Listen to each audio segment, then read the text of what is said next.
So there's been a lot of concern going back and forth recently from people who think that Marvel is trying to get rid of the X-Men, just simply because they didn't appear on a poster, and because they've got less books out now than they've ever had before, and because Marvel has turned Inhumans into characters who are now very similar to what we always loved about the X-Men. It's just a little dirty. It's still good. And because the gas that makes people Inhumans also sterilizes and slowly kills mutants. It's just a little slimy. It's still good. It's still good. And because this winter they have a new event called... oh boy. It's just a little airborne. It's still good. It's still good. It's gone. I know.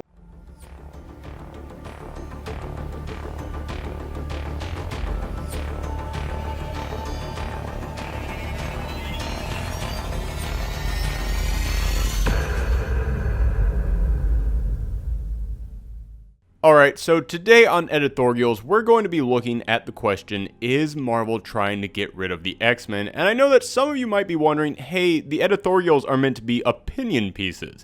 If you're looking at a question, then shouldn't this be a theory video? Well, yes, except that in the theory videos, I tried to uncover something that could be hidden. And Marvel isn't even trying to hide this anymore. This honestly shouldn't even be a question at this point. Marvel is totally trying to get rid of the mutants. So for anyone wondering what I'm talking about, this all started 2 years ago when Marvel unveiled a new poster featuring their entire universe, except that not a single X-Men or Fantastic Four member was anywhere to be seen. Which is really odd because this poster was made to reflect another poster that they made just a few years earlier, and on that one, mutants and Fantastic Four members were right in the front row. Because of this, a rumor started to spread that a memo was going around the Marvel office that Disney, the owners of Marvel and the ones in charge of the Marvel Cinematic Universe, had told Marvel Comics to stop advertising any books featuring characters that Fox held the movie rights to, meaning the X-Men and Fantastic Four. This rumor was pretty much confirmed when Chris Claremont, one of the most famous writers of the X-Men of all time, who had recently returned to Marvel to write the Nightcrawler series, walked away and said that he was specifically told not to create any new mutants because then Fox could use them in their movies. And if you still don't believe something is up, then after this, when Tom Brevoort, I still don't know how to say his last name, I'm sorry. When this guy, the vice president of publishing and executive editor at Marvel, was asked about the issue, he flat out said, quote, "If you had two things and on one you earned 100% of the revenue from the efforts that you put into the making of it, and the other one you earned a much smaller percentage from the same amount of time and effort, you'd be more likely to concentrate more heavily on the first, wouldn't you?" Yeah, this isn't a crazy conspiracy anymore. That's pretty black and white. Maybe it's orders from Disney, maybe this is just Marvel wanting to make more money off their printed titles, but one way or another, Marvel is trying to get rid of the X-Men. And honestly, I've tried to think of how to put this into words, but there is no other way to say it. It's just a situation. I know, not very elegant of me, but the thing is, the X-Men is one of the most beloved franchises in comics. Heck, it's what saved Marvel in the 90s when they went bankrupt. So the idea of Marvel getting rid of them over some petty squabble between movie studios is disgusting, and I'd like nothing more than to point at someone and go, there, it's their fault. Send your angry letters to this person. They're the bad guy. I would love nothing more than to tell everyone what actions to take to save this franchise, but honestly, it's not that simple. There's no one person to blame. Heck, there's not even one group to blame, and as for the actions to save them, that's more complex than simply buy more books. Alright, let's start by what I mean when I say it's not any one person's fault. First off, as I said, we have no idea if it's Disney telling Marvel to do this, or if Marvel just simply doesn't want to make books that they don't get the movie income from. Disney could be totally cool with this. However, considering that they were still promoting Spider-Man back before Sony and Disney struck a deal, and Sony and Disney have fairly positive relationships with each other, while the relationship between Disney and Fox is legendary for how bad it is, my money is on these orders coming directly from Disney. And that's the first big issue. What exactly is Marvel supposed to do? Put yourself in their shoes. You're an editor over at Marvel. Disney tells you to get rid of the X-Men. If you tell them no, then you'll just get fired and they're going to hire someone who will do it. Someone who doesn't care about the X-Men. So do you decide you don't want to be a part of this and lose your job? Or do you decide to stick around because, hey, at least if you're there, then you know that someone who actually cares about the X-Men will be there to see them through to the end? When you think of the choice like that, I can't really blame anyone at Marvel. And you might be asking, well, why would Disney want to get rid of the X-Men? Sure, they think it's promoting and creating characters for their competition to use, but aren't they getting money off of it too? Well, kind of. There was a time when the X-Men comics sold greater than anything. I mean, heck, a large part of the reason the Teenage Mutant Ninja Turtles were such a big hit in the 80s is simply because they had the word mutant in their title. That's how influential the X-Men were. I remember when I was a kid, half the books that Marvel put out were X-Men books. If you had an X in your title, you sold. But these days, not so much. These days, the only X-Men books that actually sell are the actual X-Men books. And I'll give Marvel this. A few years ago, when this controversy first popped up, there was a whisper going around that Marvel might be trying to get rid of the mutants, and they fought back. They put out there a wider variety of X-Men titles than I've ever seen. 2 X-Force books, a new X-Factor book, a Magneto series, a Cyclops series, a Nightcrawler series, a Storm series, heck, even Dupe got a book. And you know what happened? None of them sold. Each of these books were quickly canceled due to low sales. The only one that lasted was Magneto, but even he couldn't hold out for long. Heck, I even started an online campaign called Save Storm to get more people to read Storm. This movement was so big, it was being talked about on major comic book news sources. Marvel even agreed to give out the first issue of Storm for free on Comixology in response to this movement. And you know what happened? Its sales still tanked. Storm, one of the most iconic superheroes in the world, finally getting her own series with a giant online campaign supporting her, and it still didn't sell. In fact, there's only been one X-Men book out there that's been selling recently, and it's, well, this guy. That's right, Deadpool still sells insanely well. Not just his own series, but his spin-off series, his mini-series, and most importantly, his trades. Yes, comic companies make a ton of money off trades compared to single issues, and at my comic shop, the X-Men trades sell okay, but the Deadpool trades sell like someone put a map to Shambhala printed inside each copy. And if you look at Marvel Comics, the X-Men are hard to find. Deadpool, on the other hand, has his own series, the Mercs for Money series, a monthly Spider-Man Deadpool series that has him standing alongside Marvel's most iconic hero. He's on the freaking Avengers, for crying out loud. And you might think that Deadpool books sell well because Marvel promotes him, and I assure you that is not the case. The chicken is coming before the egg on this one. The internet is promoting the hell out of Deadpool. Panels featuring his quips are some of the most reblogged images online. There are people out there who love Deadpool without ever having read an issue of his book, but they want to, and they're going to go to the store to buy a copy right now, and Marvel realizes this. So they're just going to sit back and give them the opportunity to spend their money. And it's not just comics, shirts, posters, toys, every piece of merchandise that you can put an image of Deadpool's face on sells insanely well. Hell, there's a shirt at my store we got a ton of that's nothing more than Deadpool's face and the word tacos. That's it, and we sold out of it within a week. You can't do that with Captain America. You can't do that with Spider-Man. You can't put Iron Man's face on a shirt and it just says cheeseburgers on it and that would sell. But Deadpool, on the other hand, sells. And when it comes to the business of comic books, toys and shirts make a higher profit than all the funny books in the world. However, when it comes to the X-Men, yeah, not so much. The X-Men don't really sell shirts anymore. I haven't moved a Wolverine figure off my shelf in a month. And whose fault is that? You guys aren't going to like this, but the reason why the X-Men merchandise doesn't sell like it used to is because of Disney and Fox.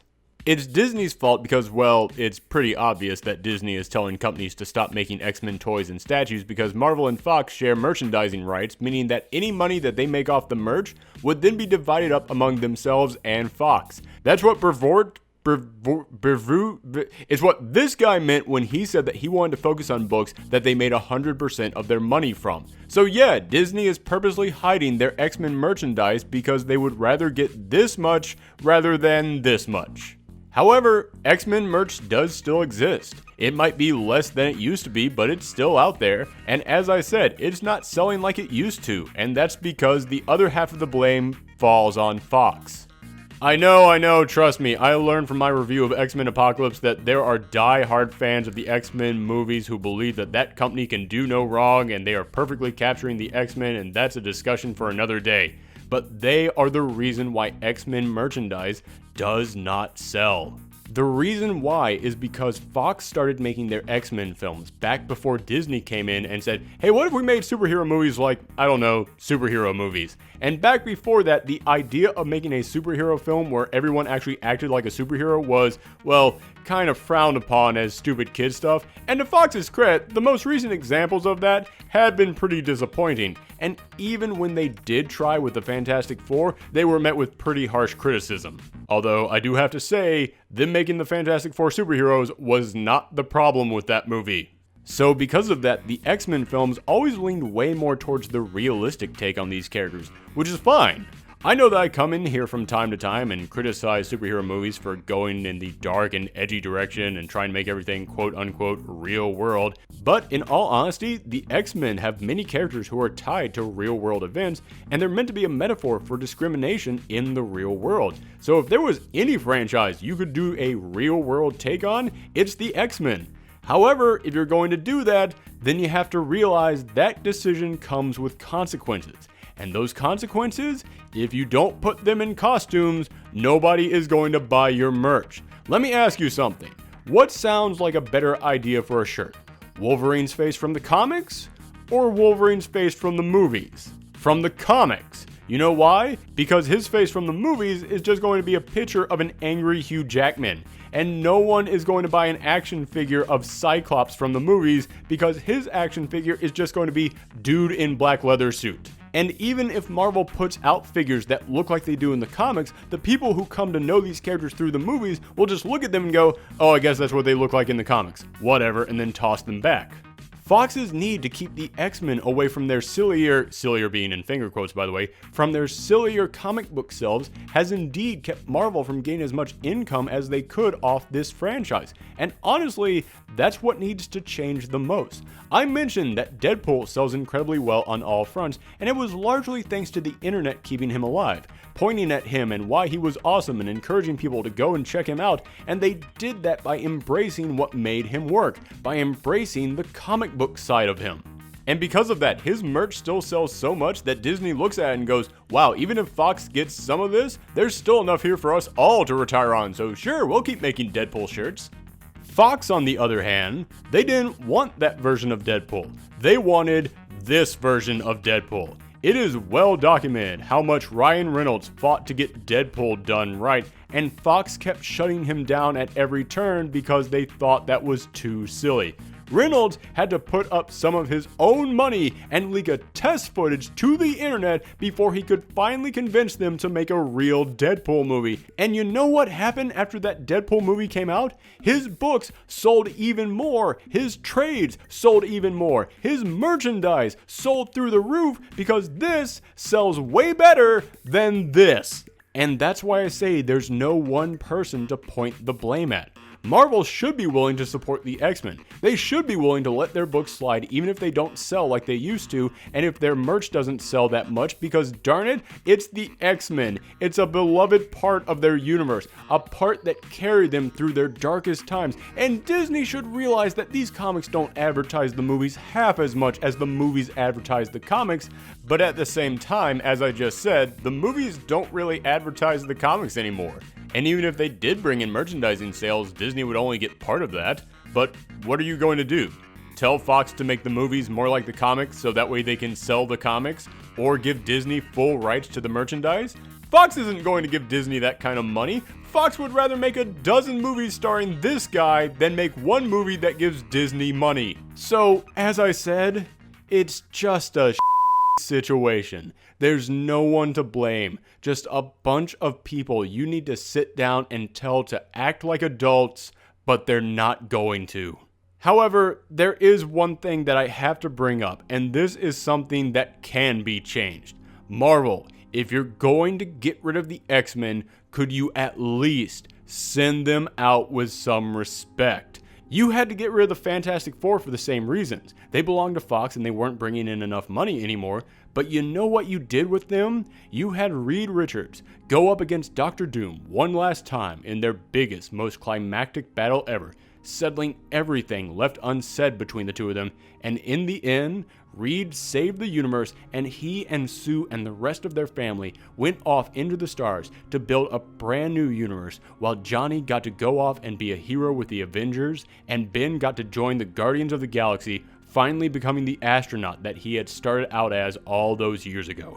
It was an ending so perfect it nearly brought a tear to my eye. But what are you doing with the X-Men?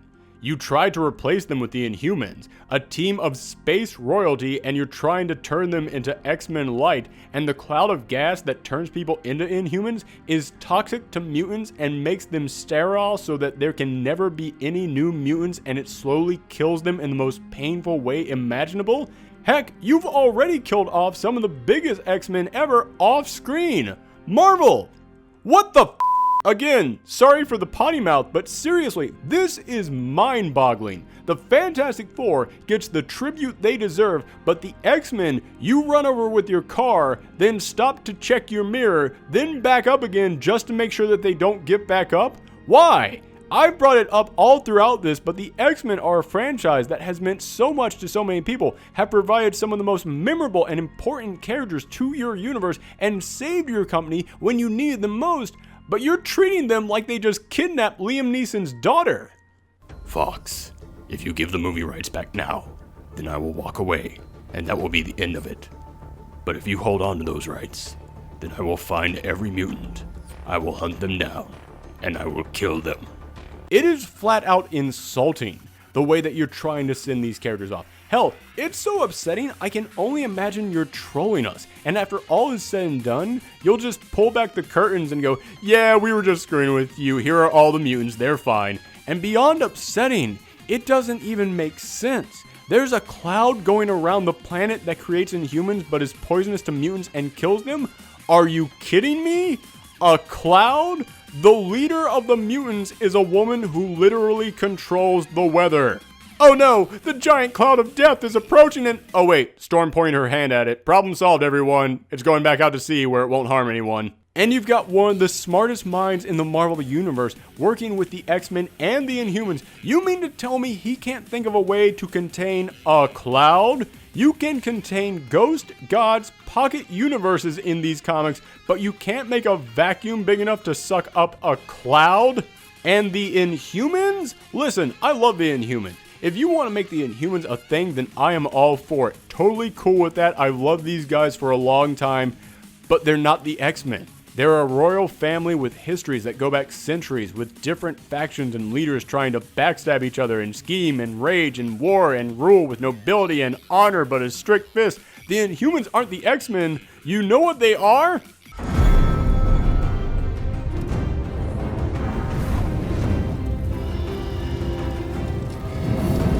Yes, you have a space alien version of one of the most popular television series of all time, and you're ignoring that obvious win so that you can instead turn them into new Coke? I know what Coke tastes like, darn it, and this isn't it. But what do you do with the X-Men? How do you get rid of them in a way that honors them and makes them work while at the same time separating them from the main Marvel Universe? Honestly, there's no easy answer to this. The Fantastic Four were a group of 4 people. The mutants are a race of people with thousands of members across the planet. How do you separate something of that size? Honestly, I don't know. But recently, Marvel revealed a new logo that simply said Resurrection, spelled with an X right next to an I, and both the X-Men and Inhuman symbols were on there.